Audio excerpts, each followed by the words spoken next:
Masters, good evening. ఈ రోజు మన జూమ్ సెషన్ కి ఉమారాణి మేడం వచ్చారు.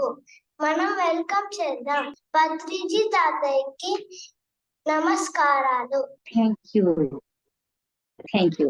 ముందుగా ధ్యాన జగత్ సభ్యులందరికీ నమస్తే అండి.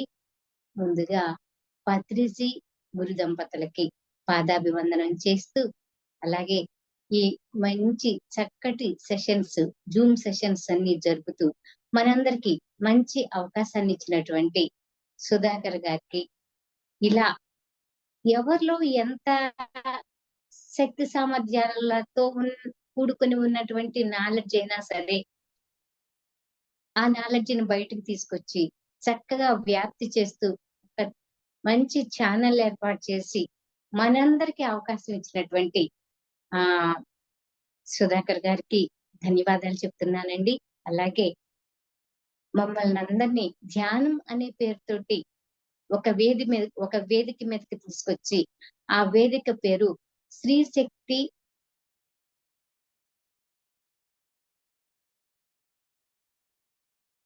వాగ్దేవి వేదిక, శ్రీశక్తి వాగ్దేవి వేదిక అన్న పేరుతో ఒక చక్కటి వేదికను ప్రారంభించి మమ్మల్ని అందరినీ ఒక దగ్గర చేర్చి మంచి జ్ఞానాన్ని నేర్పినటువంటి మా గురువు గారు గింజుపల్లి సమత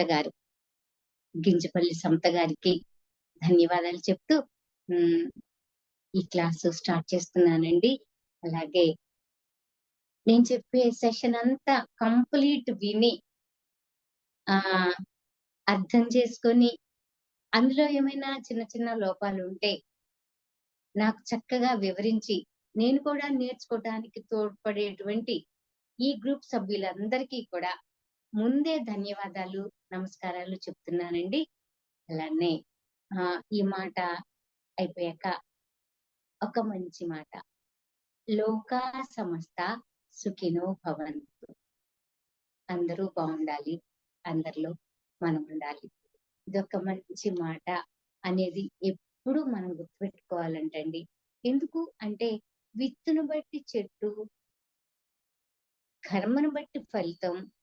చెడు చేస్తే చెడు, మంచి చేస్తే మంచి. నువ్వు ఏం చేస్తావో తిరిగి అదే పొందుతావు. ఇది సృష్టి నియమం అని చెప్పారు మన పత్రిజీ సార్. ఇటువంటి మంచి మంచి మాటలతో మనందరినీ చక్కటి సన్మార్గంలోకి తీసుకొచ్చి మంచి మాటలు చెప్పిన వాళ్ళందరికీ, అటువంటి మహాగురువులందరికీ ధన్యవాదాలు చెప్తూ మనం క్లాస్లోకి వెళ్ళిపోదామండి.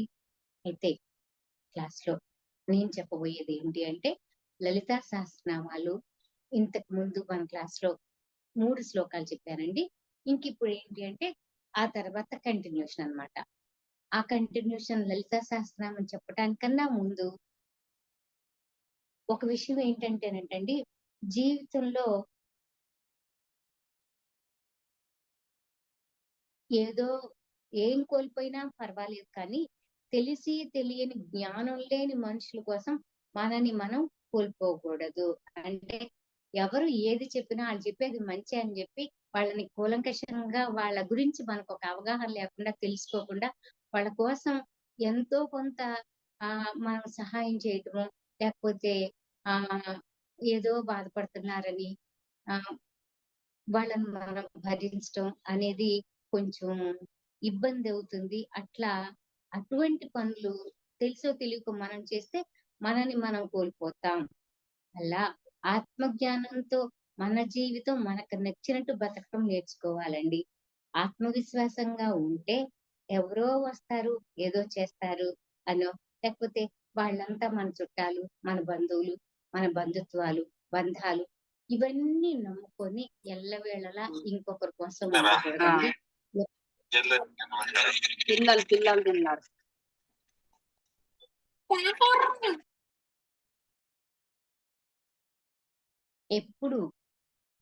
ఎప్పుడు మనని మనం నమ్ముకుంటూ మన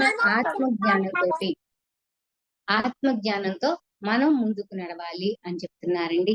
అందుకని ఒక చిన్న మంచి విషయం గౌతమ బుద్ధుల వారు ఏం చెప్తున్నారు అంటే మనకి వెంటరాని బంధాల కోసం వెంపర్లాడొద్దు, అలు పెరగని పోరాటం అస్సలు చేయకూడదంటండి. మరి ఏం చేయమంటారు అంటే ఎందుకు పుట్టాం, ఏం చేస్తున్నాం అని మన పుట్టుకకి మనం ఎటువంటి ప్రయత్నం చేయాలి అంటే మన శరీరం ఒకవైపు, మన మనస్సు ఒకవైపు, మన కళ్ళు ఇంకొక వైపు చూస్తూ ఉంటే మనం ఏదీ తెలుసుకోలేం. ఇలా ఒకే ఒక్క దేహంతో ఉన్నటువంటి ఒక్క జీవి ఇన్ని రకాలుగా ప్రవర్తిస్తూ ఉంటుంటే అసలు జీవితానికి అర్థమే తెలియదు.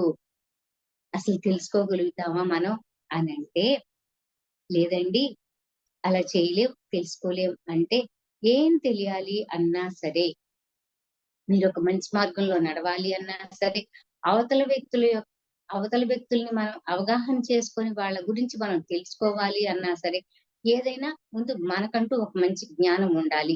ఆ జ్ఞానం ఎలా ఉండాలి అంటే మనకు ఒక మంచి సెల్ఫ్ కాన్ఫిడెన్స్.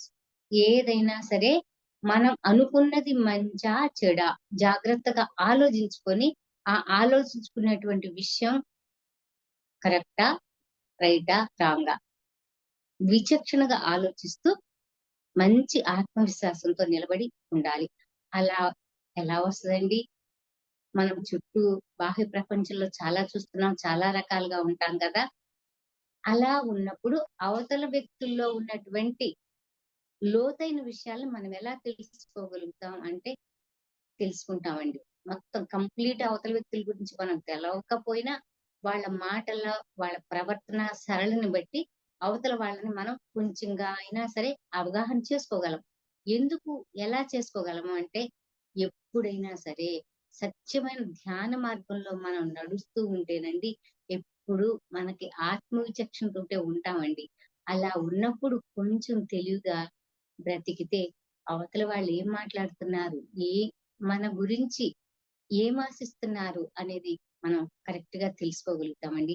ఇంత మంచి ఆత్మజ్ఞానం మనకి కావాలి అని అంటే ఆలోచన రహితంగా మనలోనే మనకే తెలియకోకుండా ఉన్నటువంటి నిద్రపోతున్నటువంటి శక్తిని చైతన్యవంతం చేసుకోండి.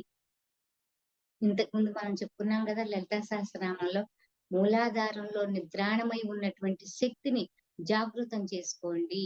ఎప్పుడైతే మీకు ఆ శక్తి జాగృతమయ్యి కుండలిని శక్తి మీ సహస్రారం వరకు వెళ్తూ పయనిస్తూ ఉంటుంది. అలా ఉన్నప్పుడు మీరు కొంచెం తెలివి విచక్షణగా ఉండగలుగుతారు అని చెప్తూ అలా దీనికి సంబంధించినటువంటి మనం ఇంతకుముందు లలిత సహస్రనామ అద్వైతామృతం ఈ ఈ పుస్తకం గురించి మనం చెప్పుకున్నామండి. ఈ పుస్తకం జక్క పద్మ గారు మనకి రచించి అందజేశారండి.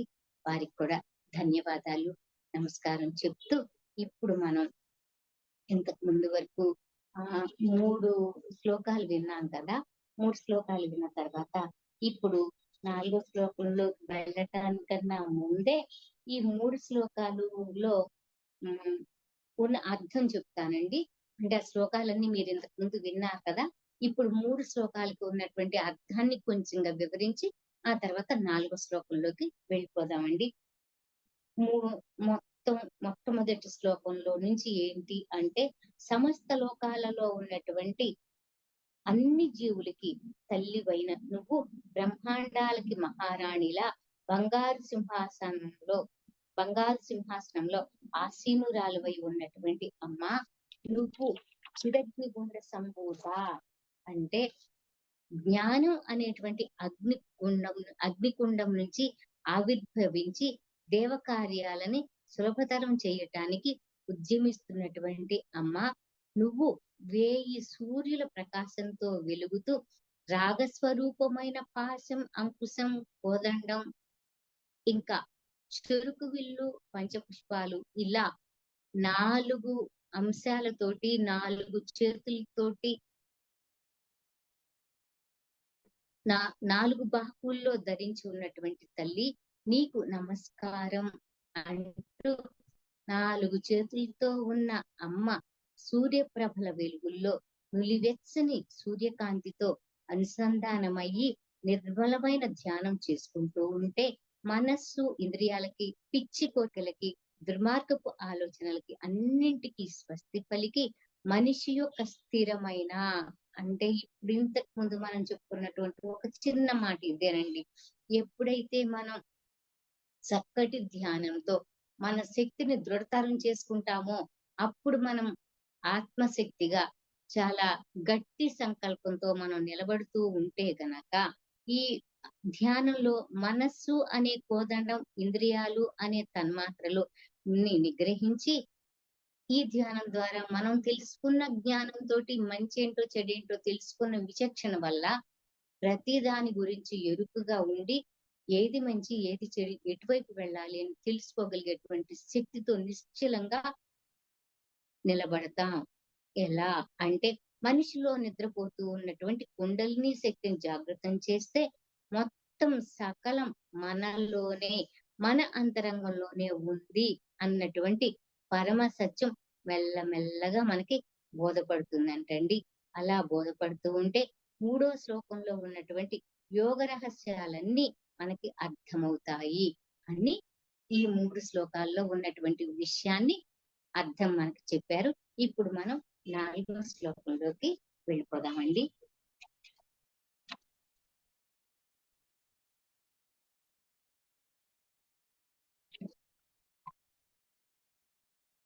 చంపక శోక పున్నాగ సౌగంధి కలసత్కచ కురువిందమణి శ్రేణి కనకోటీర మండిత. ఇది 4వ శ్లోకం అండి.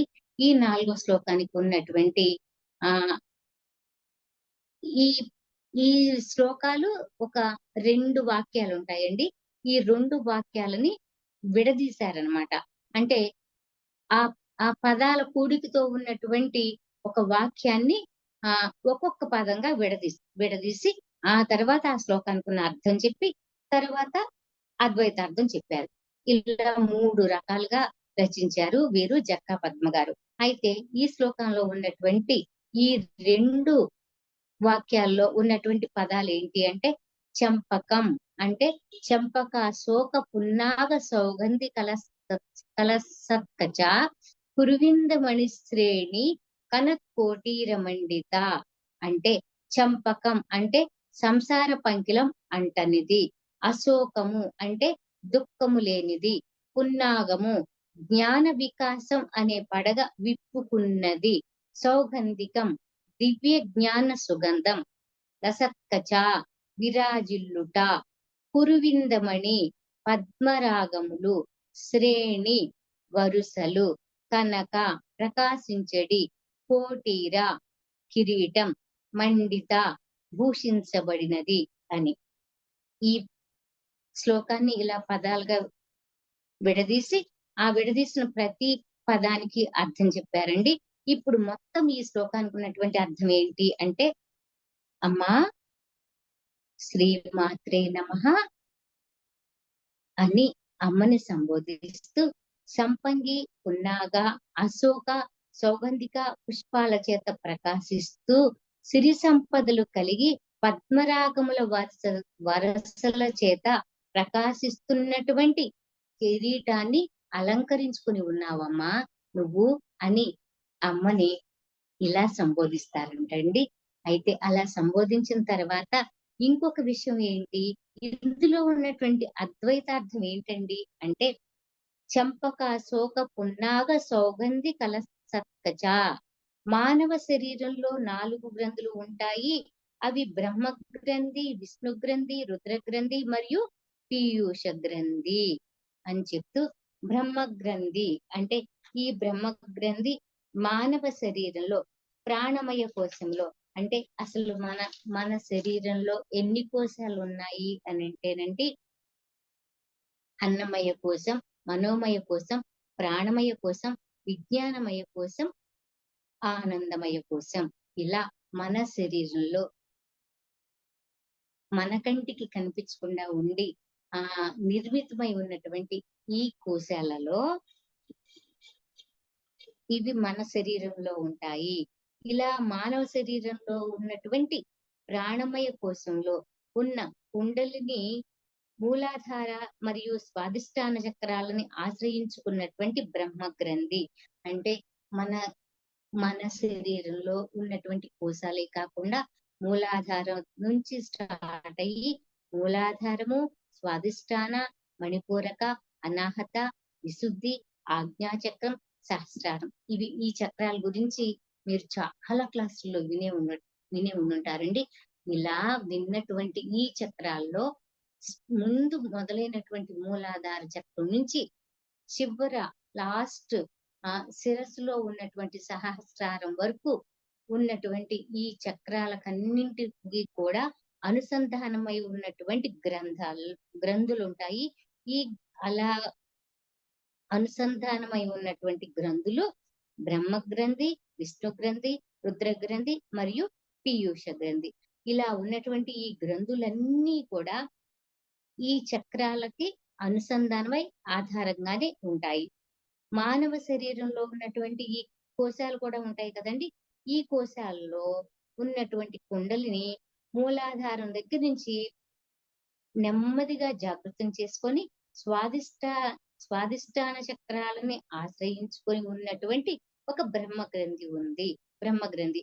ఆ బ్రహ్మ గ్రంథి ఎలా ఉంటుంది అంటే భౌతిక శరీరం మీద ప్రేమతో ప్రాపంచిక విషయ సుఖాల కోసం వెంపర్లాడుతూ, అంటే మనం ఇప్పుడు ఉన్నటువంటి ఈ ప్రాపంచిక సుఖం కోసం మనకి ఏదైతే కనిపిస్తుందో అదే నిజం అని అనుకుంటాం కదండి.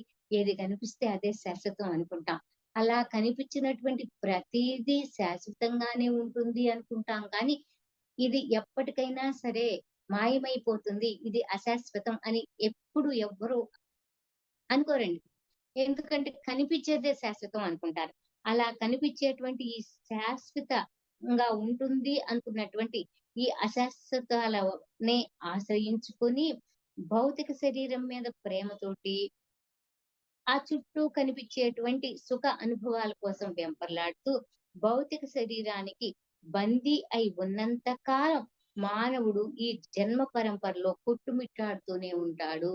ఇప్పుడు మనకి అంటే నేను దేనికైనా సంబంధించింది ఉంది అంటే దానికోసం మనకు పత్రిజీ గారు ఏం చెప్పారా అని ఒకసారి పత్రిజీ గారి బోధనలో చదువుకున్నవి ఉంటాయండి. వాటిని నేను చాలా జాగ్రత్తగా అట్టి పెట్టుకొని దానికి సంబంధించింది నేను చెప్తూ ఉంటానన్నమాట. ఇప్పుడు అదే చెప్పారు. ఎప్పుడైనా సరే ఇప్పుడు మనం ఈ సుఖాల కోసం వెంపర్లాడుతూ భౌతిక శరీరానికి బందీ అయి ఉన్నంత కాలం ప్రతి మానవ జీవి ఆ జన్మ పరంపరలో కొట్టుమిట్టాడుతూ ఉండాల్సిందేనండి. ఈ ఈ సుఖాల కోసం నువ్వు వెంపర్లాడుతూ ఏది చూస్తే అదే మంచి అనుకొని మంచి ఏంటో చెడేంటో తెలియక ఎందుకు తెలుస్తుందండి? కుండలిని శక్తి జాగృతం అవ్వకపోతే తెలవదు. ఈ కుండలిని శక్తి జాగృతం అయ్యి మీరు ఎప్పుడైతే విచక్షణ జ్ఞానంతో తెలుసుకొని చక్కటి ధ్యానంతో మీరు మంచి ఆత్మ సంకల్ప శక్తితో ఉంటే మీకు అన్నీ తెలుస్తాయి. అన్నీ తెలిసి ఎటువైపుకు నడవాలి అనేటువంటిది తెలుసుకొని సన్మార్గంలో నడిచి ఒక మోక్ష మార్గంలోకి నడవటానికి మీరు ప్రయత్నం చేస్తే పర్వాలేదు. కానీ ఇవన్నీ తెలియకోకుండా దీనిలోనే పడి కొట్టుకొని మంచి ఏంటో చెడేంటో తెలియకోకుండా మీకు అసలు జ్ఞానం లేకోకుండా అజ్ఞానంగా మీరు పడి కొట్టుకుంటూ ఈ జన్మ పరంపరలోనే అంటే మళ్ళీ వస్తాం, మళ్ళీ చచ్చిపోతాం, మళ్ళీ పుడతాం, మళ్ళీ వెళ్ళిపోతాం, ఇలా ఈ జన్మ చక్రంలోనే కొట్టుమిట్టాడుతూ తిరుగుతూ ఉంటానే ఉంటారు. కుండలిని జాగరణ ద్వారా ఈ బ్రహ్మగ్రంథిని విచ్ఛేదనం చేసినప్పుడు అతడు సంసార పంకిలం అంటని చంపకం అవుతాడు. ఇక్కడ చెప్తున్నారండి. ఈ శ్లోకంలో చెప్పినటువంటి మొట్టమొదటి మాట చంపకం. ఈ చంపకం అనే పదానికి అర్థం సంసార పంకిలం అంటన్నది. అంటే ఇక్కడ ఈ ప్రాపంచిక లోకంలో ఈ లౌకిక విషయాలన్నీ తెలుసుకొని అయ్యే నిజం అనుకొని వాటితోటే అనుసంధానమై ఉండి మీలో ఉన్నటువంటి మంచి శక్తిని నిద్రాణంగా అలానే ఉంచుకొని ఆ శక్తిని చైతన్యవంతం చేసుకోకోకుండా బ్రహ్మగ్రంథిని విచ్ఛేదనం చేయకోకుండా ఉంటే అలానే ఉంటారు. కానీ ఎప్పుడైతే మీరు ఈ బ్రహ్మగ్రంథిని విచ్ఛేదనం చేస్తారో అప్పుడు చంపకం అనేటువంటి ఈ సంసార పంకిలం నుంచి అంటకుండా విముక్తుడవుతాడు. అలాంటి స్థితిలో అతడు జన్మ పరంపర చక్రంలో నుంచి ఒక్క మెట్టు పైకెక్కి ఒక్క ఆవరణ తొలగించుకుంటాడంటండి. ఒక్కసారి కొంచెం తెలుసుకొని ఒక్క జన్మలో అంటే ఈ ఈ ఎలా తెలుసుకుంటామండి? మనం ఈ జన్మలో ఇప్పుడు ఈ జ్ఞానం తెలుసుకున్నాం గదా! ఇప్పుడు మనం ధ్యానం చేస్తున్నాం గదా! ఈ ధ్యానం చేయంగానే ఇందులో నుంచి మనం బయటకు వచ్చేస్తామా? అంటే ఎప్పటికీ అవ్వదండి. ఎప్ప ఇప్పుడు కర్మలు కాదండి. ఎప్పటినుంచో చేసుకొని ఉన్న కర్మలన్నీ ఉన్నాయి. అవన్నీ రూపుమాపుతాము అని చెప్పేసేసి ఆ ఆత్మలోకంలో మాటిచ్చి మళ్ళీ మనం ఇక్కడికొచ్చి అయ్యన్నీ మర్చిపోయి అక్కడయి ఉన్నాయండి, ఇక్కడయి ఉన్నాయి, ఇక్కడ చేసేవి కూడా ఉన్నాయి. ఇవన్నీ ఒకదానికొకటి సంచిత కర్మలు, ప్రారబ్ధ కర్మలనన్నిటిని మూటగట్టుకొని మనం ఇక్కడ ఉన్నప్పుడు ఇవి ఒక్కసారితోటి, ఒక్క జన్మతోటి అవ్వవు. మళ్ళీ జన్మలు తీసుకుంటూ ఉంటే ఎప్పుడైనా సరే కొంచెం ఇటువంటి మాటలు విన్న తర్వాత జ్ఞానం తెలుసుకొని ఉన్నట్టయితే గనక ఈ చంపకం అనేటువంటి విషయం ద్వారా ఈ సంసార పంకిలం అంటకోకుండా చంపకం అనేటువంటి పుష్పంలాగా తయారయ్యి ఈ ఇప్పుడు పుట్టినటువంటి ఈ జన్మ పరంపరలో ఒక్క చక్రం దాటి ఒక ఆవరణ తొలగించుకుంటారంట. దీన్ని చంపక దశ అంటారు. ఒక చంపక దశ అంటారు. అయితే ఈ దశను దాటామండి, ఈ జన్మలో ఒక దశను దాటాము, పర్వాలేదు అని అనుకుంటున్నారా? అదేం కుదరదు. మీరు ఎప్పుడైనా సరే ఈ ఈ జన్మలో ఒక ఆవరణ దాటి ఒక దశను చేరుకున్నా కూడా ఇంకా మీలో మానసిక వ్యధలు, బాధలు మిగిలే ఉంటాయి అని చెప్తూ విష్ణు గ్రంథి కుండలిలో ఉన్నటువంటి మధ్యస్థాయి చక్రాలైనటువంటి మణిపూరక, అనాహత చక్రాలని ఆశ్రయించుకొని ఇంతకు ముందేమో మనం బ్రహ్మ గ్రంథి గురించి చెప్పుకున్నాము. ఇప్పుడేంటి విష్ణు గ్రంథి గురించి చెప్తూ ఈ విష్ణు గ్రంథి కుండలిలోని మధ్యస్థాయి చక్రాలైనటువంటి మణిపూరక, అనాహత ఈ చక్రాలని ఆశ్రయించుకొని ఉంటుంది ఈ విష్ణు గ్రంథి. ఈ విష్ణు గ్రంథిలో ముడిని మానవుడు మనస్సు అనే మాయతో కట్టేస్తాడు. ఇప్పుడు ఎంత చెప్తామండి, ఎంత వింటారు. అబ్బా చాలా బాగా చెప్పారండి, అర్థమైందండి అంటారు. ఎంతవరకు అర్థమైంది అంటే దీన్ని తెలుసుకున్న తర్వాత అర్థమైన దాన్ని మీరు ఎప్పుడైతే ఆచరించి మీ మనసును కట్టడి చేసుకొని ఈ మాయలో నుంచి మీరు ఎప్పుడు బయటకు వస్తారో అప్పుడే మీకు అర్థమైనట్టు. కానీ అంత తొందరగా అర్థమవుతుందా అంటే అంత తొందరగా అర్థం అవ్వదు. ఇటువంటి మనం ఎన్నో విని ఈ మనస్సుని కట్టడి చేసి ఈ మనసుతోటే ముడిపడి ఉన్నటువంటి మాయని అంటే విష్ణు గ్రంథి ద్వారా కట్టేసి ఉన్నటువంటి ఈ మాయని, మనస్సు అనే మాయ, ఈ మాయనే విష్ణు మాయ అంటారంటండి. మనం ఈ శక్తిని జాగ్రత్త పరుచుకుంటూ పైకి వెళ్తూ ఈ మాయను కూడా, ఈ విష్ణు గ్రంథిని కూడా విచ్ఛేదనం చేసిన తర్వాత అప్పుడు ధ్యాన సాధన ద్వారా మూలాధారం మరియు స్వాదిష్టాన చక్రాలను కూడా అధిగమించి బ్రహ్మగ్రంథిని విచ్ఛేదనం చేసి సంసారం పట్ల వైరాగ్యం పొంది ఉన్నా సరే మానవుడు సశరీరంగా ఉండటం వల్ల అంటే ఇప్పుడు నేను తెలుసుకున్నాను కదండి, ఈ చంపకం అనేటువంటి ఈ అంశం దాటి ఈ సంసారాన్ని వదిలిపెట్టి కొంచెం నేను ముందుకొచ్చి ఒక ఆవరణ పైకి ఎక్కాను కదా అని అనుకున్నంత మాత్రాన కుదరదు. ఎందుకు అంటే మీరు దేహంతోనే ఉండి మానవ శరీరంలో శరీరంగా ఉన్నప్పుడు ఈ బంధాలు అంత తొందరగా వదిలిపోవండి. ఈ బంధాలతోటి మనం కొట్టుమిట్టాడుతూ ఉన్నంత కాలం ఈ మనస్సు పరి విధాల మన చుట్టూ తిప్పుతూనే ఈ మనస్సు అనేది ఒక ముడిలాగా ఉంటది. ఈ మాయనే ఒక మాయాముడిలో మనని చిక్కుబడేసి ఉన్నటువంటి దీనిని విష్ణు మాయ అంటారు. ఈ విష్ణు మాయ మానవుడి శరీరంలో సశరీరంగా ఉండటం వల్ల విష్ణు గ్రంథిలో చిక్కుకుని పోయి ఆకలి, దప్పులు, సుఖ దుఃఖాలు స్థాయిలో నే ఉంటాడు. ఒక ఆవరణ దాటినంత మాత్రాన మనకేం తెలియదండి. ఈ ఇందులోనే చిక్కుబడిపోయి ఉంటాము. ఇంకా ఈ శక్తి ఇంకా జాగరణ చెంది ఆ విష్ణు గ్రంథిని కూడా, అంటే ఆ విష్ణు మాయను కూడా దాటి మీరు ముందుకొచ్చి మనసుని అధిగమించినప్పుడు, అంటే ఈ కోరికలన్నిటిని నియంత్రించి కష్టాలకి, సుఖాలకి అన్నింటికి బాధపడకోకుండా ఎప్పుడైతే మీరు సమస్థితిలోకి వస్తారో, ఆ సమస్థితి ఎప్పుడొస్తుందో తెలుసా అండి? చాలా చక్కటి ధ్యానం చేస్తేనే వస్తదండి. మనం ధ్యానం చేసామండి, మాకంతా తెలుసు అంటే ఎవ్వరికి ఏమీ తెలీదండి. ఎంతటి స్థితిలో రావటం కోసం మనం ఎంతో ధ్యానం చేయాలి.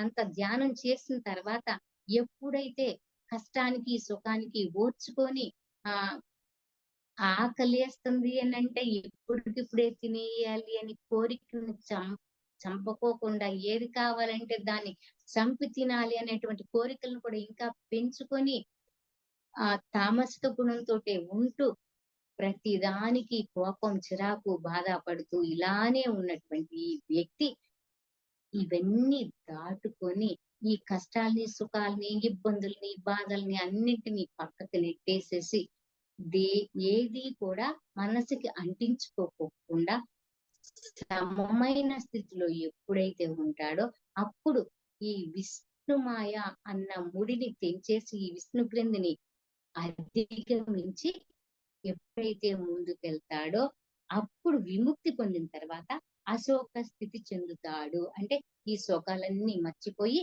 అశోక స్థితి అనే స్థితిలోకి వస్తాడు.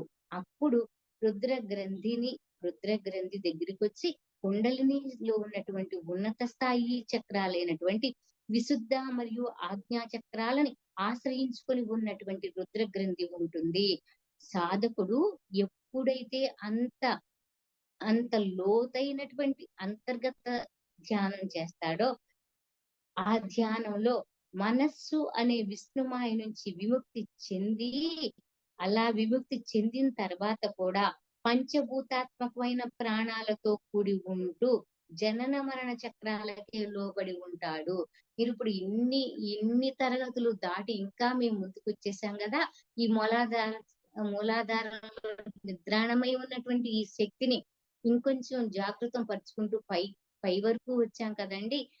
మూలాధారం నుంచి వచ్చేసేసేసి అన్ని చక్రాలు దాటుకుంటూ ఆజ్ఞా చక్రం దగ్గరికి వచ్చేసేసాం కదా అని చెప్తే గనక ఆజ్ఞా చక్రాలను కూడా దాటి రుద్రగ్రంథిని ఛేదించినప్పుడే తన ప్రాణశక్తి పైన నియంత్రణ కలిగి పంచభూతాలతో సాన్నిహిత్యంగా ఉంటాడు అని చెప్తున్నారండి.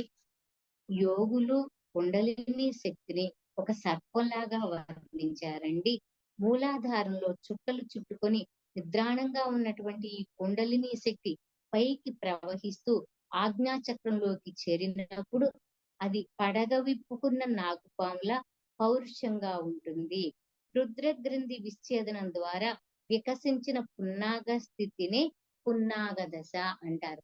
అంటే మూలాధారం నుంచి మన ధ్యాన సాధన చేయటం వల్ల అలా ఎదుగుతూ ఎదుగుతూ ఎదుగుతూ పై వరకు వచ్చి ఉన్నటువంటి ఈ దశ పున్నాగ దశకు వస్తుంది.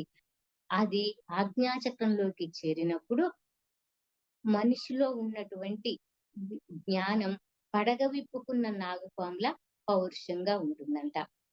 తర్వాత పీయూష గ్రంథి.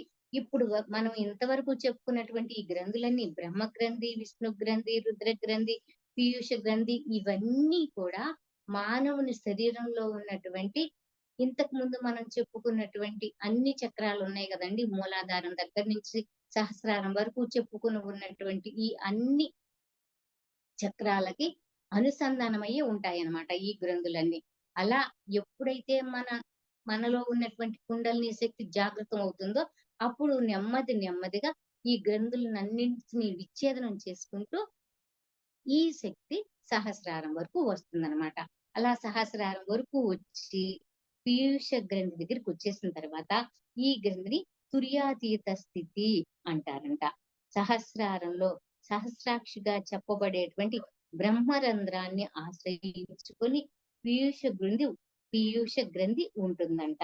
ఇది ఇంకా లాస్ట్ అన్నమాట. ఇంకా మన సహస్రారంలో మన మాడు పై భాగంలో ఉండేటువంటి చక్రాన్ని సహస్రారం అంటారు. ఇలా ఇప్పుడు దాకా మనం చెప్పుకుంటూ ఉన్నటువంటి ఈ శక్తి మూలాధారంలో ఉంది. మీరు చక్కగా ధ్యానం చేసుకోండి, ఆ శక్తిని చైతన్యవంతం చేయండి, జాగృత పరచండి అని ఇప్పుడు దాకా మనం చెప్పుకున్నటువంటి ఈ శక్తి అంతా కూడా మన ధ్యానం వల్ల నెమ్మదిగా నెమ్మదిగా నెమ్మదిగా పై వరకు పాకుతూ విశుద్ధ ఆ స్వాదిష్టాన విశుద్ధి ఆజ్ఞా చక్రం దాకా వచ్చి ఈ గ్రంథులన్నింటినీ దాటుకుంటూ ఒక్కొక్క గ్రంథిని అధిగమిస్తూ పై వరకు వచ్చి పీయూష గ్రంథి దగ్గరికి వస్తుందండి. ఈ పీయూష గ్రంథి దగ్గరికి వచ్చినప్పుడు ఆ గ్రంథి ఎక్కడ ఉంది అంటే మన ఒక మాడు భాగంలో ఉంటుంది. దీన్ని సహస్రారం అంటారు. ఈ సహస్రారం దగ్గరికి వచ్చేటప్పటికి తుర్యాతీత స్థితి అంటారంట. అంటే సహస్రారంలో సహస్రాక్షిగా చెప్పబడేటువంటి బ్రహ్మరంధ్రాన్ని ఆశ్రయించుకొని పీయూష గ్రంథి ఉంటుంది అని ఇంకా చక్కటి వివరణ ఏం చెప్తున్నారు అంటే, పసిబిడ్డల మాడుపై అతి మెత్తగా ఉంటుంది. దీన్నే కేంద్ర బిందువుగా పీయూష గ్రంథి లేకపోతే బ్రహ్మరంధ్రం అంటారంట. ఆ కుండలిని శక్తి జాగరణ సాధకుడు కుండలిని శక్తిని జాగరణ చేసిన తర్వాత ఈ గ్రంథిని ఛేదించి తానే బ్రహ్మ అని తెలుసుకుంటాడంట. సర్వ దుఃఖాలని విడనాడి చంపక దశ నుండి అంటే సంసార పంకిల నుంచి దాటి ముందుకొచ్చి ఆ శోకాలన్నీ విముక్తి పొందిన తర్వాత అశోక దశ అంటే అసలు శోకమే లేని దశలోకి వచ్చి ఉన్నటువంటిని దశని అశోక దశ అంటారు. అలా అశోక దశలోకి వచ్చి అక్కడి నుంచి సర్వజ్ఞానాన్ని పొంది పున్నాగ దశ అంటే కొంచెం ఈ శక్తి జాగృతం అయ్యింది కదండి. జాగృతమయ్యి అదే యోగులు చెప్పారు కదా, ఈ ఈ దశ ఇక్కడ దాకా వచ్చేటప్పటికి పున్నాగ దశ. అంటే ఈ మనలో ఆ ఈ శక్తి అంతా కూడా నిద్రాణంగా సర్పంలాగా ఉంటుంది అని యోగులు వర్ణించారు అని చెప్పారు కదా. అలా సర్పంలా ఉన్నటువంటి ఈ శక్తి జాగరణ అయిన తర్వాత పడగలాగా పౌరుషం విప్పుకొని పై వరకు వచ్చి పీయూష గ్రంథి వరకు వస్తుంది. అలా వచ్చినప్పుడు పున్నాగ దశ దాటి ఇంకా ముందుకు వచ్చినటువంటి ఆ స్థితిని అహం బ్రహ్మస్థిత్వం అని అనుభూతి చెంది సౌగంధికా దశ చేరతాడు అని చెప్పి, ఈ దశకు వచ్చిన తర్వాత సాధకుడు సకల జీవకోటి పైన అవాజ్యమైన ప్రేమ అనురాగాలతో విలసిల్లుతాడు. అంటే బ్రహ్మ గ్రంథి దగ్గరికి వచ్చిన తర్వాత సహస్రారం వచ్చిన తర్వాత జ్ఞానపరంగా ఎదిగిన తర్వాత ప్రతి దాంట్లోనూ భగవంతుడు ఉన్నాడు అని చూడగలిగేటువంటి జ్ఞానం వచ్చి అన్ని జీవులతోటి సమానమైన స్థితిలోకి వస్తాడు అని చెప్తూ, ఇలా ఈ శ్లోకంలో మొదటి పంక్తిలో ఉన్నటువంటి అర్థానికి గాఢంగా అవగాహన చేసుకుంటాం. అంటే ఈ మొట్టమొదటి చంపకం అన్న దగ్గర నుంచి స్టార్ట్ అయ్యి అక్కడి నుంచి తెలుసుకొని సహస్రారం వరకు వచ్చి పీయూష గ్రంథికి వచ్చిన తర్వాత బ్రహ్మరంధ్రం దగ్గరికి వచ్చిన తర్వాత సర్వ దుఃఖాలన్నీ తొలగిపోయి ఆ దశలన్నీ దాటి తానే బ్రహ్మ అని తెలుసుకున్న తర్వాత మొట్టమొదటి శ్లోకం నుంచి ఇక్కడ దాకా వచ్చిన తర్వాత సహస్రారం అంతా కూడా కెంపు వర్ణంతో ఉండి కురువింద మణులతో బంగారు కాంతులతో వెదజల్లే కిరీటాన్ని ధరించినట్టు ఉంటుంది అని. కురువింద మణి శ్రేణి కనత్కోటీర మండిత అంటే ఇలా యోగ సాధనతో మీరు మూలాధారం నుంచి సహస్రారం వరకు వచ్చిన తర్వాత చక్కటి ధ్యానంతో యోగ సాధనతోటి ఆత్మ సాక్షాత్కారం తెలుసుకోవాలి అని కోరుకున్న వారి సాధన అనుభూతులు ఈ ప్రక్రియలు ఇలా ఉంటాయి అని ఈ నామానికి ఇంత చక్కగా ఈ లలితా సహస్రనామ రహస్య అద్వైతామృతంలో మనకి చెక్కా పద్మ గారు ఈ ఒక్క శ్లోకానికి ఇంత అర్థం చెప్పారండి. అయితే ఇది కాకపోకుండా నేను ఇంకొక ఇంకొక విశ్లేషణ తెలుసుకున్నానండి. ఇంకొక విశ్లేషణలో ఏం చెప్తారు అంటే, మానవ శరీరంలో బందీ అయి ఉన్నటువంటి జీవుడు 4 బంధనాలని విచ్ఛేదనం చేసుకొని ప్రాపంచిక బంధాలు, మానసిక బంధాలు, ఇంకా ముఖ్యమైనటువంటి ప్రాణబంధాలన్నింటినీ ఎలా విముక్తుడవుతాడు, ఎలా బయటపడతాడు అని ఇంకొక వివరణ ఏం చెప్తారు అంటే, భౌతిక శరీరం మీద ప్రేమతో బయట ప్రపంచంలో కనిపించే సుఖాల కోసం ఆరాటపడుతూ వెంపర్లాడుతూ ఆ శరీరంలోనే కోరికలకు బందీ అయిపోయి ఉండి అందులోనే ఉంటూ బయటికి రాలేక ఆ జీవుడు ఆ జన్మ పరంపరలోనే ఉంటాడు.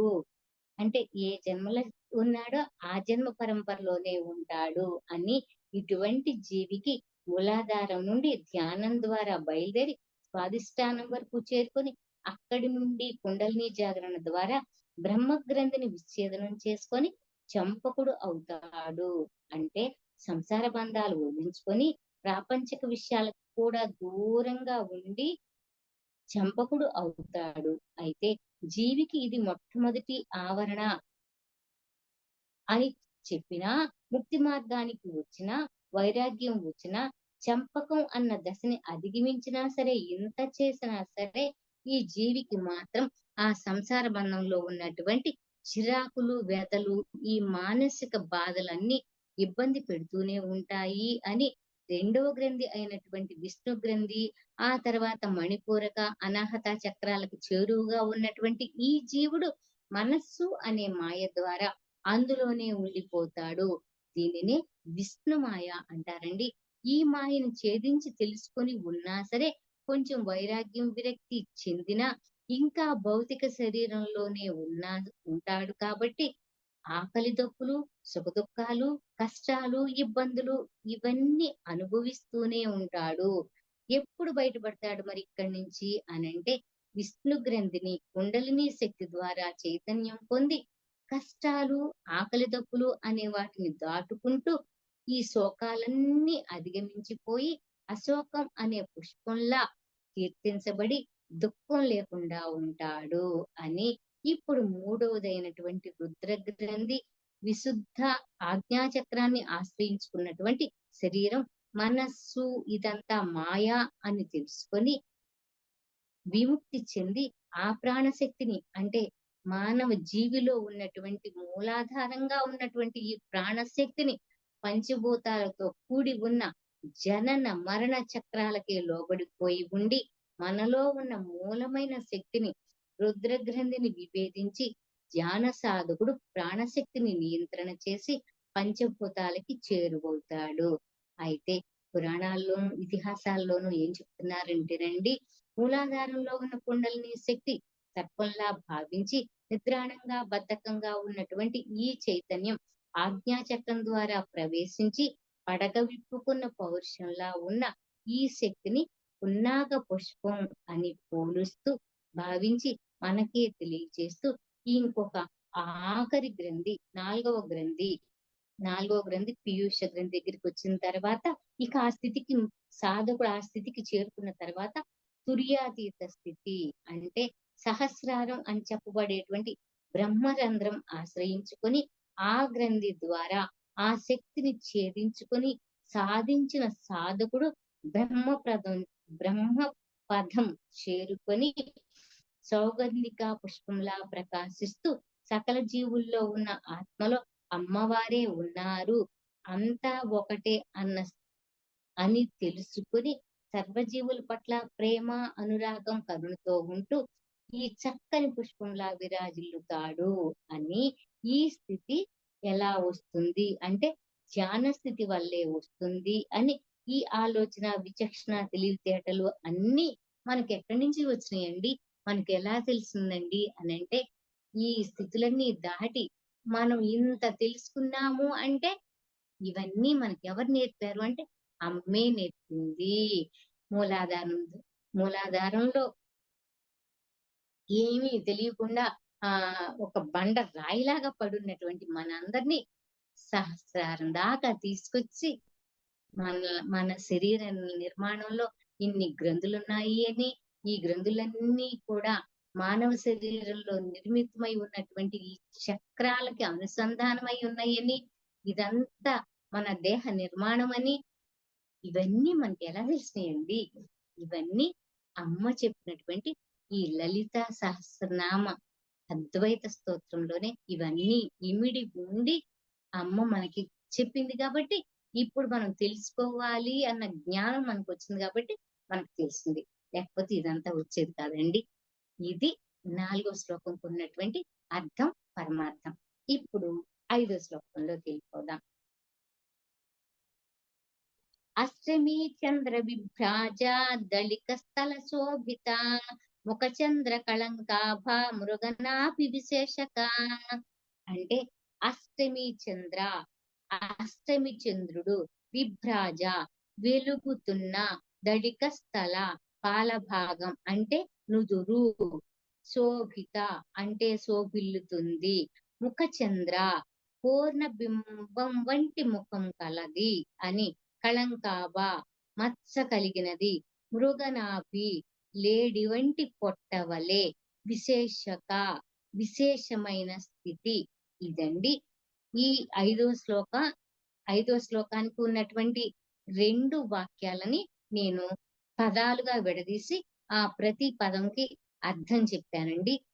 ఇప్పుడు మొత్తం కంప్లీట్ ఈ 2 వాక్యాలకి ఉన్నటువంటి ఈ శ్లోకానికి అర్థం ఏంటి అంటే, అమ్మా శ్రీమాత్రే నమః, తల్లి అష్టమి నాటి చంద్రుని వలె ప్రకాశిస్తూ ఉన్నటువంటి పాలభాగమైన పవిత్రమైన సౌందర్యంతో అలరాడుతున్నావు. చంద్రబింబం లాంటి నీ మోముని మెరుస్తున్నటువంటి కస్తూరి తిలకం చంద్రునిలో ఉన్నటువంటి మచ్చలాగా తలిపిస్తుందమ్మా. అలా అనిపిస్తుందమ్మా, అమ్మా మాకు అలా అనిపిస్తుందమ్మా అని ఈ నామం చెప్తూ దీనికి ఉన్నటువంటి అర్థం ఏం చెప్తున్నారు అంటే, అష్టమి చంద్ర విభ్రాజ దళిక స్థల శోభిత అంటే అంతర్ముఖంగా ఇప్పటిదాకా చెప్పాం ధ్యానం చేయండి, మీలో ఉన్న శక్తిని చైతన్యం చేసుకోండి అని చెప్పాం కదా. అలా చెప్పటం వల్ల సాధించేటువంటి సాధకుడు అంతర్ముఖుడయ్యి ధ్యానం చేస్తే కుండలిని శక్తి జాగృతం అయ్యి కుండలిని శక్తిని జాగరణ సాధించి ఆ శక్తిని ఆజ్ఞాచక్రంలో ప్రతిష్ఠించినటువంటి అతని పాలభాగం అంతా కూడా అష్టమి చంద్రునిలా ప్రకాశిస్తుందంట. ఇప్పుడు మనం ఇంతవరకు శ్లోకంలో చెప్పుకున్నట్టు అమ్మ ఒక్కరే కాదండి, ఎప్పుడైనా సరే అమ్మ చెప్పిన విషయాలన్నీ వింటుంటే పిల్లలు కూడా చిన్న పిల్లలుగా ఉన్నప్పుడు అమ్మే తొలి గురువు. అందుకని అమ్మ ఏం చెప్తే అది వింటారు పిల్లలు. ఎందుకు? అమ్మ చెప్పిన మాట వింటేనే మనం మంచి మార్గంలో నడుస్తాం అని చెప్తారు. అందుకే ప్రతి పసి బిడ్డకి అమ్మ ఒడే తొలి గురువు. అమ్మ దగ్గర నుంచి నేర్చుకున్న తర్వాతే స్కూల్కి వెళ్తాడండి పిల్లవాడు. అలానే ఇప్పుడు అమ్మ మనకు చెప్పినటువంటి ఈ చక్కటి జ్ఞానం అంతా మనం నేర్చుకోవాలి అంటే ఎంతో చక్కగా సాధన చేసి ఈ కుండలిని శక్తిని జాగృతం చేసుకొని ఆ జాగృతం చేసుకున్నటువంటి ఈ శక్తిని ఆజ్ఞా చక్రంలో ప్రతిష్ఠించుకొని ఉంటే గనక మనమైనా సరే మన పాల భాగం, మన నుదురు, మనము అసలు టోటల్ గా మన శరీరమే చాలా చక్కగా నిర్మలంగా కాంతివంతంగా ప్రకాశిస్తూ ఉంటుందండి. అలా ప్రకాశిస్తూ ఉంటే అష్టమి చంద్రునిలాగా ప్రకాశిస్తూ ఉంటారంట. ముఖ చంద్ర కళంకాభ మృగనాభి విశేషక.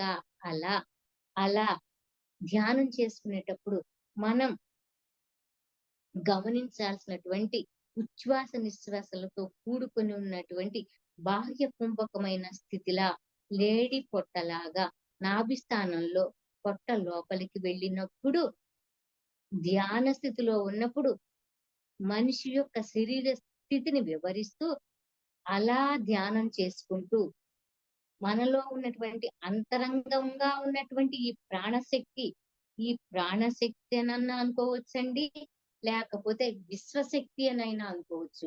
ఈ 2 కూడా ప్రాణశక్తి లేకపోతే విశ్వశక్తి లయమైపోతే అప్పుడు కలిగేటువంటి విశేషమైన స్థితి ఎలా ఉంటుంది అంటే చంద్రబింబం లాగా ప్రకాశిస్తూ ఉంటుంది అని చెప్తూ ఇంకొక వివరణ ఏంటి అని అంటే మనలో ఉన్నటువంటి శక్తిని ఆజ్ఞాచక్రంలో ఉంచి అంతర్ముఖంగా ధ్యానం ద్వారానే మనలోకి ప్రయాణం చేసినప్పుడు పాలభాగం అంతా లోపల కూడా అర్ధచంద్రుని ఆకారంలాగా అష్టమి చంద్రునిలా అంటే అష్టమి చంద్రుడు అంటే ఇక్కడ ఇక్కడ ఈ పుస్తకంలో ఒక వివరణ ఇచ్చారండి.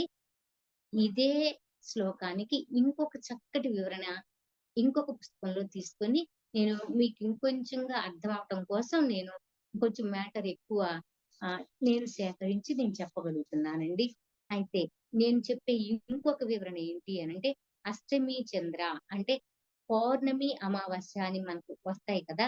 ఇలా పౌర్ణమి లేదా అమావాస్య నుంచి ఆ తర్వాత పౌర్ణమి నుంచి తర్వాత అయినా సరే, అమావాస్య తర్వాత అయినా సరే, ఎలా అయినా సరే అక్కడి నుంచి తర్వాత వచ్చేటువంటి 8వ రోజున చంద్రుని రూపం రెండు వైపులా సమానమైన వంపులా అందంగా కనిపిస్తుందంట. అంటే అష్టమి చంద్రుడు ఎప్పుడైనా సరే మీరు గమనించండి, మనకి అమావాస్య వెళ్ళిపోయిన తర్వాత 8 రోజులు లెక్కేస్తే అటువైపు ఇటువైపు సన్నగా ఉండి మధ్యలో కొంచెం వెడల్పుగా ఉంటారట చంద్రుడు.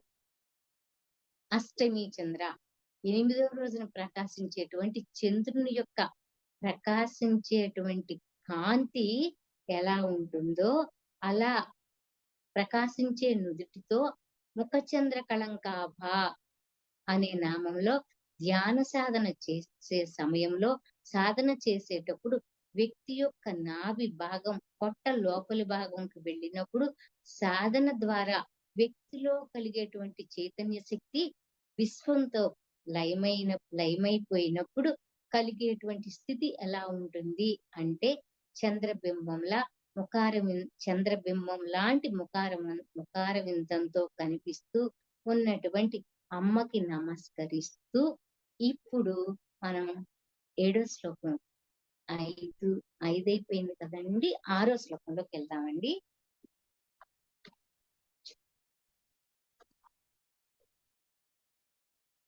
వదన స్మర మాంగళ్య గృహతోరణ చిల్లికా వక్రలక్ష్మీ పరివాహ చలన్మీనాభలోచన అంటే మళ్ళీ ఈ పదాన్ని ఎందుకు నేను ఇంతలా విడదీసి చెప్తున్నాను అంటే మేడం జక్కా పద్మ గారు మనకి ప్రతిదీ కూడా ప్రతి పదాన్ని ఆ శ్లోకంలో ఉండేటువంటి ప్రతి నామాన్ని 2 లైన్లుగా ఉంటే ఆ 2 వాక్యాలని ఒక్కొక్క పదంలాగా విడగొట్టి ఆ ప్రతి పదానికి చక్కగా అర్థం చెప్పారండి.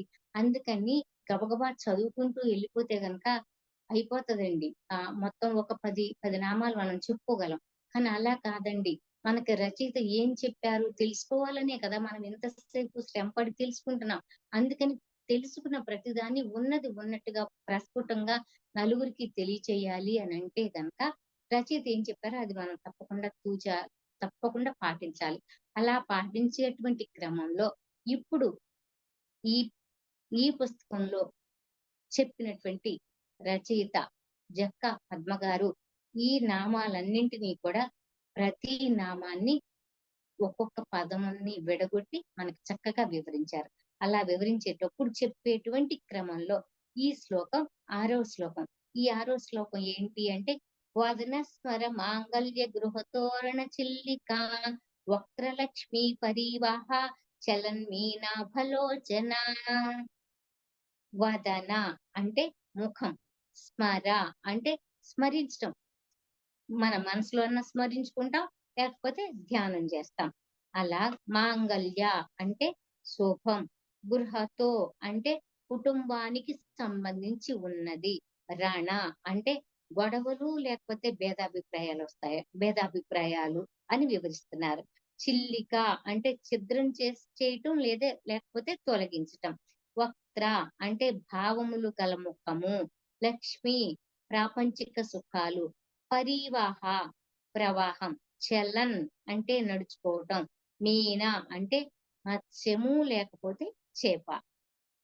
అభలోచన అంటే తీక్షణమైనటువంటి నేత్రములు అని ఈ శ్లోకానికి అర్థం చెప్తూ, మొత్తం ఈ శ్లోకానికి ఉన్నటువంటి అర్థం ఏంటి అంటే, అమ్మా, అత్యంత సుందరమైన నీ కనుబొమ్మల సౌందర్యం జ్ఞానమునికి దారి చూపే మంగళ తోరణాల్లాగా అనిపిస్తున్నాయి. నీ నయనాలు అంటే నీ కళ్ళు సరోవరంలో కదలాడేటువంటి మీనములు లాగా, మీనములు అంటే చేపలు అనే అర్థం అండి, మీనములు లాగా అనిపిస్తున్నాయమ్మా అని ఈ నామంకి అర్థం. అయితే మేడం మనకి దీనికి సంబంధించినటువంటి అద్వైతార్థం ఏం చెప్పారు అంటే, వదనస్మరం వదనస్మర మాంగళ్య గృహతోరణ చిల్లిక అంటే కుండలిని శక్తిని జాగరణ చేసి ఆ జాగరణ ద్వారా దృష్టి భూమధ్యంలో స్థితమైనప్పుడు మనసు స్థిరత్వం పొంది ఐశ్వర్యవంతమైన కాంతి సాధకుడు ముఖంలో ప్రకాశిస్తూ ఉంటుంది. అంటే మీరు ఎప్పుడైతే ఇప్పుడు దాకా చెప్పుకున్న విషయాలన్నీ విని తెలుసుకొని మీలో ఉన్నటువంటి మీకే కనిపించని బాగా నిద్రపోయి, ఎలా నిద్రపోతండి, శుభ్రంగా భోంచేసేసేసి ఈ చెప్పినవన్నీ ఎవడింటాడురా నాయనా, ఈ చెప్పినవన్నీ మనం ఏం చేస్తాం, మనకెందుకు వచ్చింది ఈ గోల, శుభ్రంగా తిందాం పడుకుందాం అనుకునే వాళ్ళల్లో ఈ శక్తి ఎప్పుడు బయటికి రాదండి. అది ఎప్పుడు నిద్రాణంగా అట్లానే పడుకొని ఉంటది. ఆ పడుకొని ఉన్న దాన్ని వీళ్ళు ఇంకా పడుకోబెట్టేస్తారనమాట. దాన్ని లేపరు, ఆ శక్తిని లేపరు. ఎందుకంటే జ్ఞానం తెలుసుకోవాలన్న ఆలోచన లేదు, ఎప్పుడు ఆలోచన లేదు. మరి ఏం చేస్తారండి అంటే, ఏం చేస్తామండి, బయట చాలా కనిపిస్తాయిగా మనకి, ఆ బయట కనిపించే చుట్టూ తిరుగుతూ ఉంటారు, అక్కడే ఉంటారు. కానీ వీళ్ళు మాత్రం అసలు ఏంటి ఏంటి అసలు మన జన్మకి కారణం ఏంటి, మనం మనిషిగా పుట్టాం, ఏం చేద్దాం, ఏం తెలుసుకుందాం అన్న జ్ఞానం ఉండకోకుండా అలానే పడి కొట్టుకొని ఆ జ్ఞానంలోనే కొట్టుకుంటూ అలానే ఉండి ఈ శక్తిని బయటికి తీసుకురారు. అలా బయటకు తీసుకొచ్చి తెలుసుకోవాలి అనుకున్న వాళ్ళలో ఉన్నటువంటి నిద్రాణంగా ఉన్న శక్తి జాగృతమయ్యి ఆ జాగృతమై ఉన్నటువంటి ఆ జాగరణ ద్వారా మూలాధారం నుంచి వచ్చినటువంటి ఈ శక్తిని భూమధ్యంలో అంటే కనుబొమ్మల మధ్యలో స్థితమై ఉన్నప్పుడు మనసు స్థిరత్వాన్ని పొందుతుంది. అలా స్థిరత్వం పొందినటువంటి ఆ శక్తి ఐశ్వర్యవంతమైన ఐశ్వర్యవంతమైన కాంతి ఎంత చక్కగా పోల్చారో చూసారా అండి. అంటే కాంతి అంటే ఏముందండి, వెలుగే కదా, ఊరికే కనిపిస్తుందండి మనకి, ఒక లైట్ వేస్తే కనుక ఆ లైట్ ఎలా కనిపిస్తుందో అలా అలా అనుకోవద్దండి. ఐశ్వర్యవంతమైన కాంతి. మీరు ఎప్పుడైతే ఈ జ్ఞానాన్ని ప్రకాశింపచేసుకుంటూ మీ పైదాకా తీసుకొచ్చి, మీ ఆజ్ఞా చక్రంలో దాకా తీసుకొచ్చి స్థితం చేసి ఆ రెండు కనుబొమ్మల మధ్య నిలిపి ఉన్నటువంటి ఆ కాంతి ఎంతో ముఖ్యమైనది, ఎంతో ఐశ్వర్యవంతమైంది. ఎంత ఐశ్వర్యవంతమైంది అంటే, మీకు ప్రతి విషయం గురించి ఎరుకగా, మీరు ఎటువైపు ఏ అడుగు వేయాలో అని తెలిపేటువంటి మంచి జ్ఞానపరమైనటువంటి ఐశ్వర్యంతో కూడుకొని ఉన్నటువంటి కాంతి. ఆ కాంతి గనక మీలో ఎప్పుడు ప్రసరింప చేస్తూ ఉంటే మీ జీవితానికి ఒక మంచి మార్గాన్ని చూపించి మీకు మంచి సుగమం అయ్యేటట్టుగా బ్రతికినంత కాలం ఎప్పుడు మిమ్మల్ని మంచి తెలివితేటలతోటి ఉంచేటువంటి ఇవన్నీ ఉంటే నిజంగా మనకు ఐశ్వర్యం వచ్చినట్టే కదా అండి. ఇవన్నీ కంటికి కనిపించని ఐశ్వర్యాలన్నమాట. ఇలా కంటికి కనిపించని ఐశ్వర్యవంతమైనటువంటి కాంతి ఆ భూమధ్యంలో ఎప్పుడైతే మీరు కలిగి ఉంటారో, అలా కలిగి ఉండి ఆ కాంతి స్థితమైపోతే గనక ఆ అది ఎప్పుడు ప్రకాశిస్తూ ఉంటే ఆ కాంతే మంచి విశ్వమయమైనటువంటి ప్రాణశక్తి. ఆ ప్రాణశక్తితో నిండి ఉన్నటువంటి మీ కళ్ళు కూడా జ్ఞాన నేత్రాల్లాగా ఉండి ఆధ్యాత్మిక ప్రవాహంలో ఓలలాడుతూ ఉంటారు. అలా ఆ స్థితిలో సాధించినటువంటి యోగ సాధకుల ముఖం పరమ ప్రశాంతంగా సౌభాగ్యంగా ఉంచుకొని మీ ముఖాన్ని మీరే స్మరించుకోండి. అంటే వదన స్మరణ మాంగళ్య, మీ కనుబొమ్మలను మాంగళ్య తోరణాలుగా భావించి వాటినే కేంద్ర స్థానమైనటువంటి ఈ మాంగళ్య తోరణాలుగా భావించి ఆ మాంగళ్య తోరణాలకి కేంద్ర స్థానమైనటువంటి మానవ జీవి యొక్క భూమధ్య స్థానంలో మనస్సుని నిలిపి అక్కడ నిన్ను నువ్వు సౌభాగ్యవంతునిగా స్మరించుకో. దీనివల్ల మీకు అన్ని భాగ్యాలు వస్తాయి కదా అండి. అలా ఇదే మంచి సౌభాగ్యం అని స్మరించుకోండి. అప్పుడు ఇలా స్మరించుకుంటే మీ కుటుంబంలో సామాజిక జీవనంలో ఉన్నటువంటి చిక్కులన్నీ తొలగిపోయి, ఇప్పుడు ఇంతకు ముందు మనం చెప్పుకున్నటువంటి శ్లోకంలో ఆ చంపకం అనేటువంటి దశ దాటినా సరే మీరు ఇంకా సశరీరులుగా దేహంతో ఉన్నారు కాబట్టి ఈ కష్టాలు అప్పుడే ఏమీ తీరవండి అని చెప్పారు కదా. కానీ మనం ఎప్పుడైతే ఇప్పుడు మళ్ళీ ఇంకో శ్లోకంలోకి వచ్చి ఇంకొంచెం ఎదిగి ఇంకొంచెం మనలో ఉన్నటువంటి శక్తిని జాగృతం పరుచుకొని పైకి తీసుకొచ్చుకున్నాం కదండి. అలా తీసుకొచ్చినప్పుడు మనం తెలుసుకున్నటువంటి జ్ఞానంతో ఇప్పుడు ఏమనిపిస్తుంది, ఇప్పుడు ఏమవుతుంది అంటే ఇలా తెలుసుకున్నటువంటి మీ జ్ఞానశక్తి మీ భూమధ్యంలో రెండు కనుబొమ్మల మధ్య ఉండి అది మీకు ఒక మంచి ఐశ్వర్యవంతమైనటువంటి కాంతిలాగా ప్రసరిస్తూ మీకు తెలుస్తూ ఉంటుంటే ఆ చక్కటి సౌభాగ్యంతో మీ మనసులో ఉన్న బాధలన్నీ తొలగిపోయి మీ కుటుంబంలో ఉన్న బాధలు తొలగిపోయి సామాజిక జీవనంలో మీకున్నటువంటి చిక్కులన్నీ తొలగిపోయి గృహతోరణ చిల్లిక అన్నట్టుగా చెక్కు చెదరని చిరునవ్వుతో మాంగళ్యప్రదమైన ముఖంతో ఉండేందుకు ప్రయత్నించాలి అని చెప్తున్నారు. కానీ మనం ప్రయత్నిస్తాం. ఎందుకంటే ఇదంతా తెలుసుకొని మనం ఇలా చెయ్యాలండి అని తెలుసు. ఇప్పుడు మనకు పత్రిజీ చెప్పిన విషయం ప్రతిసారి నేను చెప్తున్నానండి క్లాసుల్లో. అవకాశం ఉన్నంత వరకు, అంటే నాకు గుర్తున్నంత వరకు, నాకు తెలిసినంత వరకు చెప్తున్నా. ఏదైనా సరే శ్రవణం, మననం, ఆచరణ, ఇది పత్రిజీ మనకి ఎప్పుడు చెప్పారు. ఏదైనా సరే ఒక విషయం మీరు తెలుసుకున్నారు అంటే వినండి వినండి వినండి వినండి 4 సార్లు వినండి. ఆ 4 సార్లు విన్నదాన్ని ఒక్కసారి అర్థం కాకపోతే 3-4 సార్లు విన్న తర్వాత ఖచ్చితంగా అర్థం అవుతుంది. శ్రవణం వినండి, తర్వాత మననం, ఆ విన్నదాన్ని 4 సార్లు మననం చేసుకోండి. ఏం చెప్పారు, ఇది మనకి ఎలా ఉపయోగపడుతుంది అని ఆలోచించుకుంటూ మననం చేసుకుంటూ ఆలోచించండి. ఆలోచించిన తర్వాత మీకు తెలియకుండానే మీరు ఆచరణలోకి వెళ్ళిపోతారు.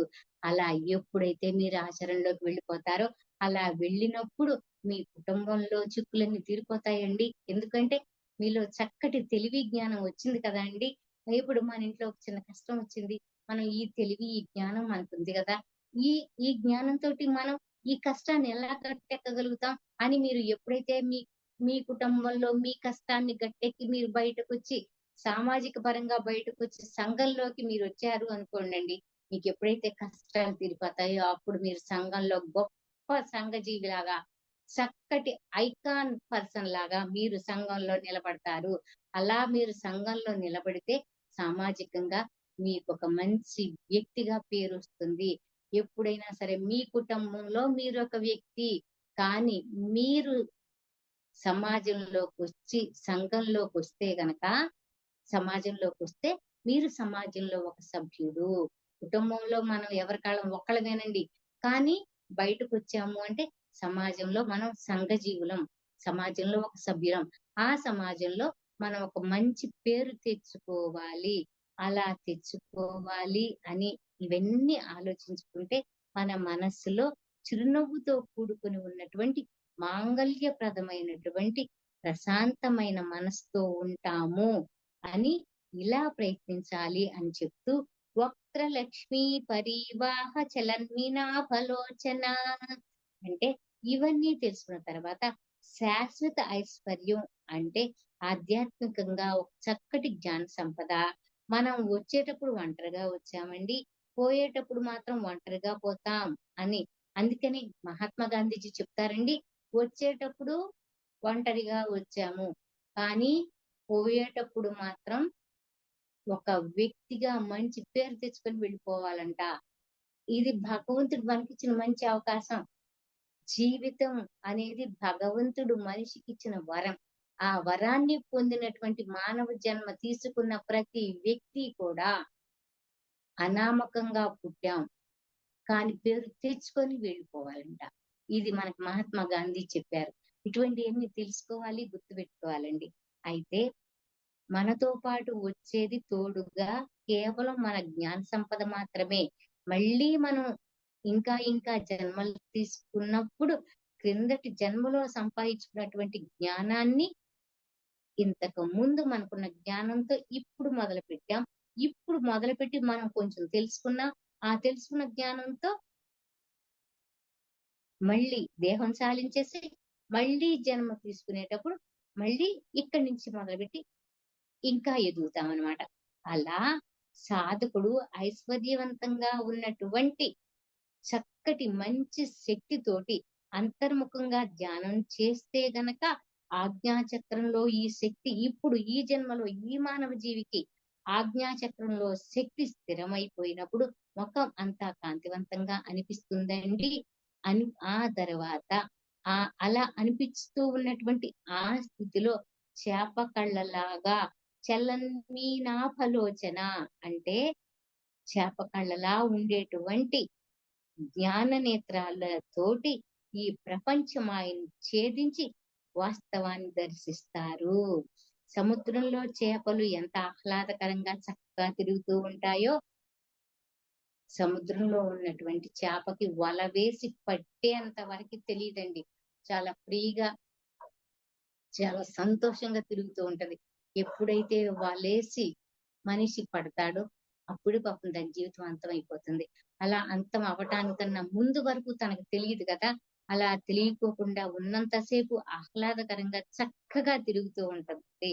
అలా అలా తిరుగుతూ చేపల్లా తిరిగేటువంటి చేపల్లా తిరిగేటువంటి సముద్రంలో చేపలు ఎంత ఆహ్లాదకరంగా తిరుగుతాయో అలాంటి కళ్ళతో మనం కూడా చక్కగా ప్రకాశవంతంగా ఉండాలి. అంటే ఇవన్నీ ఇంత చక్కగా తెలుసుకోవాలి అని వాస్తవ స్థితి అర్థమైతే ఇవన్నీ తెలుసుకున్నాం కదా, ఇవన్నీ నిజమేనండి, ఇవి జీవిత సత్యాలు అని మనం ఎప్పుడైతే తెలుసుకుంటామో అలా తెలుసుకున్న తర్వాత వాస్తవ స్థితి అర్థమైపోతే మనకి క్రమక్రమంగా మనం జనన మరణ చక్రం నుంచి విడివడిపోయి పునరావృత రహితమైన పరమపదం పొంది భూమి మీదకి రావాల్సినటువంటి అవసరం లేదు.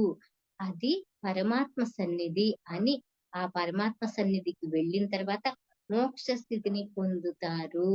అలా పొందాలి అంటే ముందుగా మోక్ష పదం అంటే ఏంటి అని తెలుసుకోవాలి.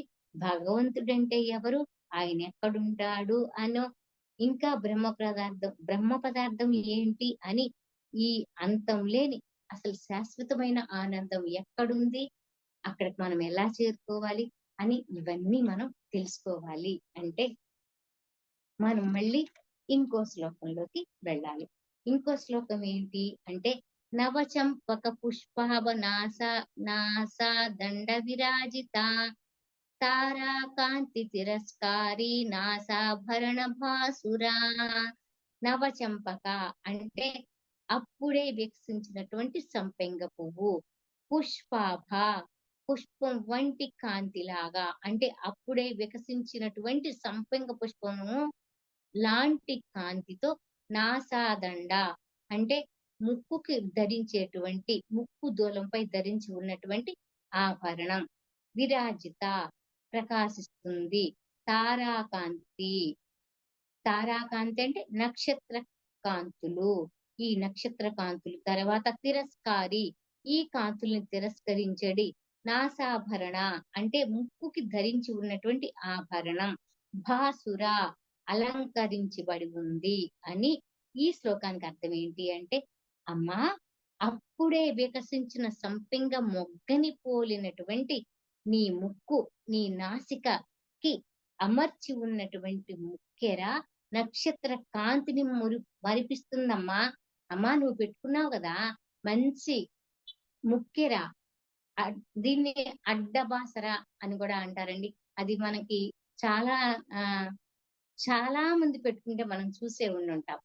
అలా నువ్వు పెట్టుకున్నటువంటి ఈ ముక్కెర నక్షత్ర కాంతిని మరిపిస్తాంది. అంటే ఆకాశంలో తిరిగేటువంటి నక్షత్రాలు ఎంత కాంతివంతంగా ఉన్నాయో అవన్నీ వెలవెలపోతున్నాయంట.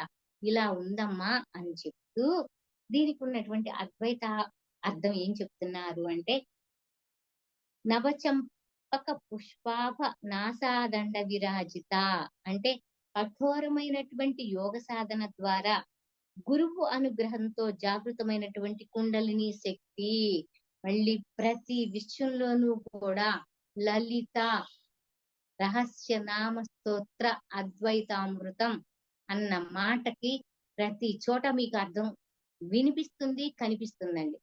ఎలాగో తెలుసా అండి, ఈ ఈ ఈ చెప్పే ప్రతి శ్లోకంలోనూ మనిషి యొక్క అంతర్భాగాలని వివరిస్తూ మానవ జీవిలో జరిగేటువంటి ప్రతి ప్రక్రియని ఇలా ఉంటుంది అని తెలియపరిచేటువంటి నామమే లలితా సహస్రనామ అద్వైతం, అద్వైతామృతం అని మనం చెప్పుకోవచ్చు. ఇలా ప్రతిదీ మానవ జీవి యొక్క అంతర్భాగానికే అనుసంధానమై ఉన్నటువంటి అర్థాలు మనకి వివరిస్తున్నారు. అందుకని నవచంపక పుష్పాభ నాసాదండ విరాజిత అంటే కఠోరమైన యోగ సాధన ద్వారా మీరు ధ్యానం చేస్తున్నామంటే ఊరికే కూర్చున్నామండి, చాలా గంట సేపు ధ్యానం చేసామండి. ఏంటంటే మీరు గంట సేపు ధ్యానం చేస్తే మీకేం తెలిసింది అని ఎవరైనా అడిగారు అనుకో, గంట సేపు కాదండి, ఇప్పుడు 5-6 సంవత్సరాల నుంచి 10 సంవత్సరాల నుంచి మీరు ధ్యానం చేస్తున్నారు కదా, మీకు తెలిసిన జ్ఞానం ఏంటండి అని ఎవరైనా అడుగుతారండి. ధ్యానం చేయని వాళ్ళు ఏంటంటే ధ్యానం చేసే వాళ్ళల్లో ఎంత జ్ఞానం ఉంది అని తెలుసుకోవటానికి వాళ్ళు మనం అడుగుతా ఉంటారు అనమాట. అలా అడిగినప్పుడు, ఏమండి మీరు 10 సంవత్సరాల నుంచో 5 సంవత్సరాల నుంచో ధ్యానం చేస్తున్నారు కదా, మీకేం తెలుసండి అని అడిగారు అనుకోండి, ఏం చెప్తారు మీరు? ఇన్ని సంవత్సరాల నుంచి మీరు తెలుసుకున్నటువంటి జ్ఞానం ఏంటి అని అవతల వాళ్ళకి మీరు ఎలా వివరిస్తారు అంటే, మీరు ఎంతో కొంత తెలుసుకొని అవతల వ్యక్తులకి ఏదైనా ఒక విషయం గురించి చెప్పి వాళ్ళకు ఒక మంచి మార్గాన్ని చూపించగలిగేటువంటి స్థాయిలో మీరు ఉంటేనే మీలో ఉన్నటువంటి ధ్యాన శక్తి బయటకు వస్తుంది. అంటే మేము ఈ ధ్యాన శక్తి చెప్పాం కదండి, వాళ్ళు వింటారా, వాళ్ళు తెలుసుకుంటారా, వాళ్ళు మారుతారా అంటే అది వదిలేసేసేయండి. చెప్పటం మన కర్తవ్యం. వింటారా వినరా అనేది అవతల వాళ్ళ యొక్క వ్యక్తిత్వం మీద ఆధారపడి ఉంటుందండి. అయితే కఠోరమైన యోగ సాధన ద్వారా ఈ కఠోరమైన యోగ సాధన మనకుగా మనం చేయలేకపోతే గురువు యొక్క అనుగ్రహంతో గురువు గారు చెప్పినటువంటి మంచి మార్గంతో మనం ముందుకెళ్తూ ఉంటుంటే జాగృతమై ఉన్నటువంటి మనలో ఉన్నటువంటి కుండలిని శక్తి మూలాధారం నుంచి బయలుదేరి ఆజ్ఞా చక్రంలోకి స్థితమవుతుంది. అలా స్థితమైనప్పుడు సాధకుడు భావరహితంగా అంటే ఇక మన శరీరానికి స్పృహ అన్నది లేకోకుండా మనసును శూన్యం చేసుకొని పొందటంలో ఉన్నటువంటి అతని మనస్సు నిశ్చలమైనటువంటి ప్రాణశక్తిలో లయమైపోతుంది. అలా లయమైపోయిన స్థితిలో ప్రాణశక్తి ముక్కుదూలం అంటే భూమధ్యంలో వికసించి అప్పుడే వికసించిన సంపెంగ మొగ్గ పుష్పంలా చక్కటి కాంతితో ప్రకాశిస్తుంది అని తారాకాంతి తిరస్కారి నాసాభరణ భాసురా అలా ప్రకాశిస్తూ ఉన్నటువంటి చక్కటి పువ్వులాంటి ముక్కు మీద ధరించి ఉన్నటువంటి ఆభరణం క్రమక్రమంగా ప్రకాశం చెంది నక్షత్ర కాంతుల్ని సైతం తిరస్కరించే విధంగా ఆజ్ఞాచక్రంలో స్థితమై పరమ నిశ్చలమైపోతుంది. అలా నిశ్చలమైపోయిన స్థితిని ఒక్క యోగులు మాత్రమే అనుభూతి చెందుతారు అని చెప్తున్నారండి. ఒక్క సెకండ్ అండి, మా పాప ఊరెళ్తుంది. ఒక్క సెకండ్, నేను లీవ్ అవుతున్నాను, మళ్ళీ వస్తానండి.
ఓకే, నమస్తే అండి. ఇప్పటి వరకు 7 శ్లోకాలు చెప్పాను. ఇంతవరకు ముగిచ్చేద్దాం అనుకుంటున్నానండి నేను. ఓకే, థ్యాంక్ యూ అండి.